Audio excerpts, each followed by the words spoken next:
예, 안녕하세요. 윤석진입니다. 여러분들, 어제 토요일 광화문 광장으로 또 나오셨죠? 그곳에서 여러분들은 손상대 씨가 정광훈 목사 있는 데 가서 사회를 보고 있고요. 그 다음에 손상윤 씨가 프레스센터 앞에 파이낸스 호텔 앞에군요. 프레스센터 앞에는 미디어워치가 섰고, 근데 파이낸스 호텔 앞에서 집회 차량을 놓고 그곳에서 사람들 모으게 해놓고 사람들이 조금 모였어요. 모이니까 자기네들만 할 얘기를 하고 딱 끝내던데, 그곳에 나온 사람이 지만원 박사죠. 지만원 박사가 한 말 중에 일본 사람들이 한글도 가르치고 한글을 거꾸로 열심히 공부한 사람들이 상도 주고 장려를 했다, 이렇게 얘기를 하더라고요. 근데 지만원 박사가 왜 그랬을까? 바로 저것 때문일 거예요. 박원순이 아버지 박길보가 보국대 출신이다. 문재인이 아버지 문영룡이가 농업 과장 출신이다. 또 유시민이 아버지가 뭐다? 유시민이 아버지는 역사 선생이라고 해죠. 역사를 가리킨 훈도였다. 이런 거에 대해서 나오니까 이제는 그걸 만든 사람들이 누구다라는 걸 내가 밝히질 않는 이유가 그 사람들이 다칠까 봐란 말이에요. 이게 갑자기 지만원 박사가 그런 걸 하는데, 거기 미디어워치가 그걸 못 걸게 하려고 했다가 내가 화를 내고 모르니까 반 갈라서 지가 반을 쓰겠다면서 사람들 많이 모이는 쪽을 계속 가로채더니, 이번엔 손상윤 씨가 나서서 지만원 박사를 세운단 말이에요. 근데 지만원 박사는 일본을 거꾸로 이제 엄청 찬양하는 얘기를 해요.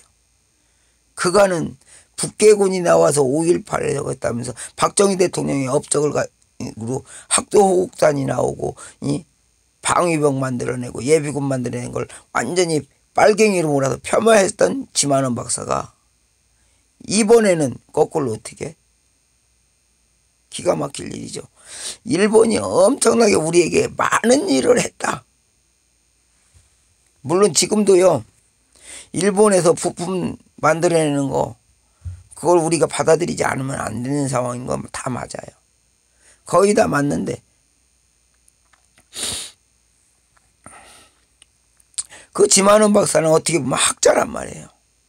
그 상황을 잘 아는 것은 맞는데, 왜 하필이면 요 시기에 와서 일본 문재인이와 저 박원순이와 유시민이 홍영표 이런 사람들이 부모님들이 일제강점기 때 무슨 짓을 했다는 게 다 드러난 이 시기에 와서 하필이면 일본 놈들이 잘했다고 칭찬을 하며 그것을 하는데 손상윤이가 그 무대 차량을 갖고 와서 사용하고 있느냐 이거예요.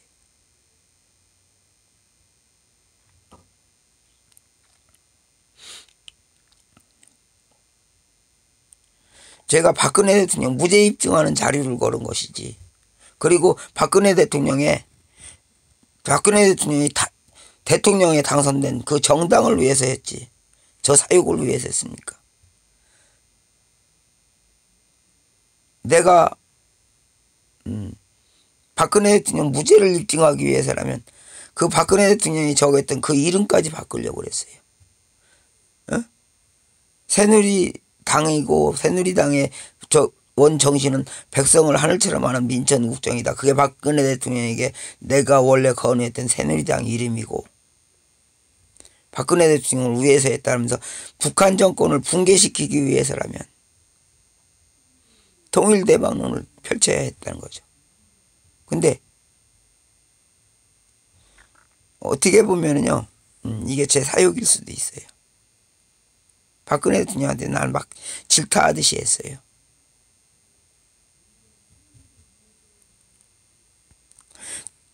대통령이라도 잘못하면 국민들한테 욕먹는 건 당연한 거예요. 지금 태극기 드신 여러분들이 문재인이 욕하고 간첩이라고 하고 빨갱이라고 이렇게 하듯이. 그러면서 국민들을 위해서 하는 게 이런 건데 왜 이렇게 하면 해야 되는 거 아닌데 지금 현재 안 돼 있느냐 이런 식으로 항의를 하다 보니까 박근혜 대통령은 그걸 받아들인 거란 말이에요. 왜? 당연히 돼 있어야 될 게 안 됐기 때문에 받아들인 거예요. 지금 휴전선을 확 열어놓는 거. 원래 통일 대박이면 뭐 독일에서도 그랬잖아요. 동도 가고 서도 가고 저거 했을 때 그 장벽을 허물고 동독과 서독이 왕래를 하게 되면서 통일이 됐어요. 박근혜 대통령에게 나만의 기술력을 보여주고 하면서 휴전선을 장벽을 걷어내고 근데 문제가 뭐냐? 그걸 하려고 하니까 북한 애들이 자꾸 우리를 공격한단 말이에요. 그러면 우리는 어떻게 해야 돼요? 그 지역이 지금처럼 녹지대가 되면 북한 애들이 얼마든지 암수를 쓰니까 그건 아니다. 그것을 완전히 불태우든 뭐든 해서 깨끗하게 해서 사람들이 그 안에서 뭐를 하든 북한 사람들이 와도 저기 누가 총 쏘는지도 알 수 있게 할 수 있고 북한에서 사람들이 마음 놓고 내려올 수 있게 하자 이거였거든요. 근데 지금 수비 엄청 무거워졌어요. 북한은 그 안에서 무슨 짓을 할지 몰라요.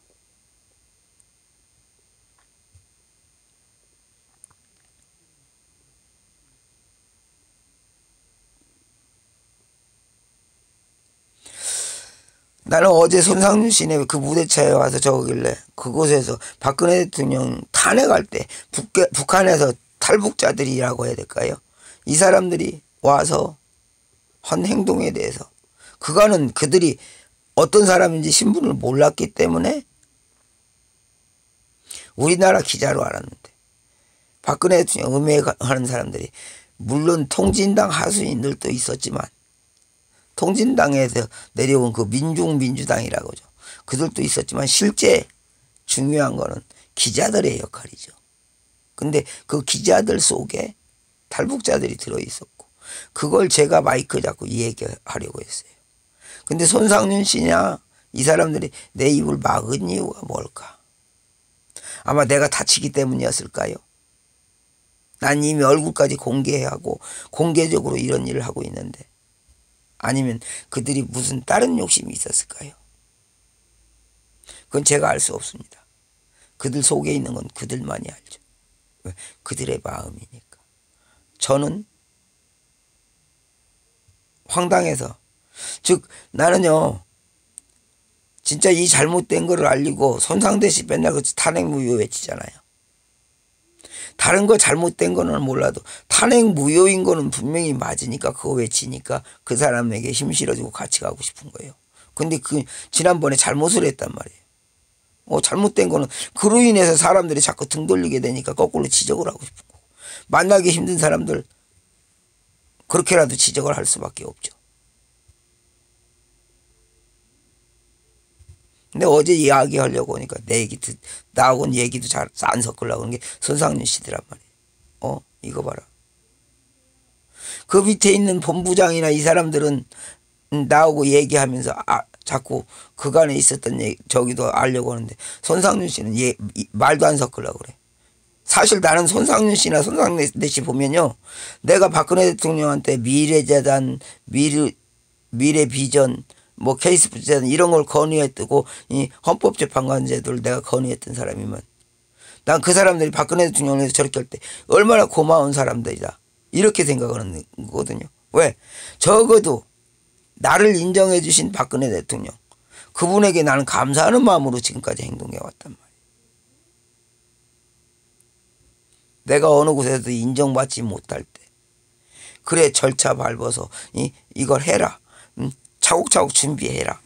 그러면 기회를 만들어주겠다. 이런 사고방식을 가지고 있는 박근혜 대통령에게 나는 감사했는데 그분을 탄핵시킨 저것이 잘못됐다고 할 때 나는 고맙다고 했단 말이에요. 근데 정광용이 편에 서서 정권창출을 할 때 나도 화가 나고 서운했어요. 이거 잘못됐는데 왜 거기에 부역하느냐. 지금 와서 다시 이제 손상대 씨, 손상윤 씨 열심히 하니까 그러면 이 사람들하고 같이 손잡아도 되겠지라는 생각도 하는데 지난번에 실수로 하는 걸 봤다. 이건 아니지 않느냐. 계속해서 사람이기 때문에 다 자기 욕심을 부리는 건 맞습니다. 그러나 어제 손상윤 씨가 왜 말도 안 섞으려고 할까? 황당했죠. 그리고 지금 현재 정광훈 씨 같은 사람들은 왜 박근혜 대통령 탄핵에 대해서 다 적고 가자고 하면서 모든 걸 적어오고 지금 현재 저런 행동을 하고 있느냐. 전 궁금해요. 그 사람들은 나하고 말도 섞으려고 안 하기 때문에 더 힘들어요. 접근할 수 없는 장벽을 만들어 놓고 쟤네들끼리 계속 하고 있는 거. 이거 이해할 수도 납득할 수도 없다는 거죠. 자, 오늘 감사드리고요. 여러분들도 생각해 주십사 하는 겁니다.